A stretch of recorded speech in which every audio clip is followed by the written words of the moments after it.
কুষ্টিয়া জেলা চেলমারি ইউনিয়ন চর বাহেরমাটি।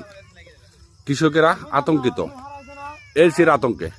এই দেখুন কাঁচা পেঁয়াজ তুলে দিচ্ছে, কখন যে বাজার পড়ে যাবে বা পড়ে যাচ্ছে, প্রতিদিন 10 টাকা 20 টাকা করে পড়ে যাচ্ছে, যার কারণে এই পেঁয়াজগুলো তুলে দিচ্ছে।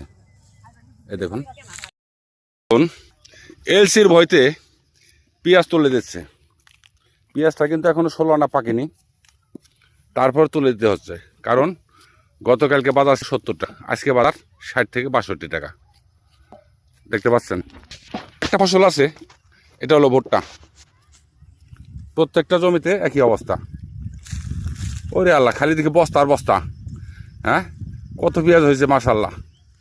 হ্যাঁ, এই পেঁয়াজটা যদি আর 10 দিন থাকতো তাহলে বাম্পার একটা ফলন হতো, দেশের উন্নয়ন হতো। বুঝতে পারছেন, দেশের কাজে উন্নয়ন হতো। কারণ কৃষি পণ্য যদি অধিক ফলন হয় তাহলে কিন্তু ভালো হয়। দেখি পেঁয়াজটা কার, কোন লোকের পেঁয়াজ, কোন লোক তুলতেছে, সেই লোকটার অবস্থা কি দেখি। হ্যাঁ, এগুলো কাটা হয়ে গেছে। তবে ভুট্টাটাও মাশাল্লাহ খুব সুন্দর হয়েছে।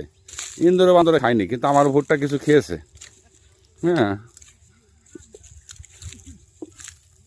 এই হলো সেই লোক। আসসালামু আলাইকুম। দিয়া যে এই পিস তুলে দিতেছেন, ব্যাপার কি? ভবিষ্যতে কি করবো সরকার সেটা বুঝি না ভাই। তাই ডরে ডরে ডরে এলসির আতঙ্কে। এলসির আতঙ্কে। আর এই যে ধরো আমাকে এইটার পারে যান পরান, আমাকে পরানের মধ্যে খালি থরবার থরবার করতেছে। তাই কি দিয়ে কি হবো আল্লাহ জানে। আসলে আমার মনে হচ্ছে বর্তমান এই উপদেষ্টারা কৃষক বান্ধব না। তাহলে কৃষিদের কথা একটু চিন্তা করতো। কৃষকরা কিন্তু হ্যাঁ, এই কাঁচা বীজ কিন্তু তুলতো না কৃষকরা।